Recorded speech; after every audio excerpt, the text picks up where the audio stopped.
Hi, Joe from RDI here with our next tips and tricks. Today we're going to talk a little more about care and maintenance, specifically with glass baluster infill. Now, an easy way to clean a glass baluster infill, easy, glass cleaner. One of my favorites, Windex with vinegar. Today we're going to try and treat two of these balusters with Rainx. Now this should keep our glass a little bit cleaner and make it a lot easier to clean up when it does get dirty.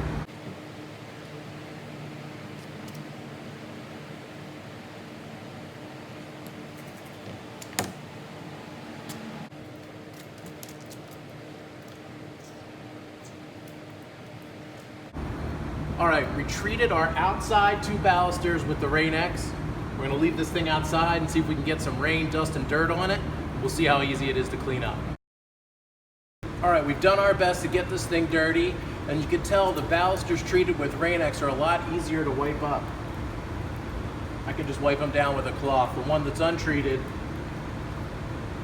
a little bit more resistance. I'd probably have to use some Windex or something to clean it up.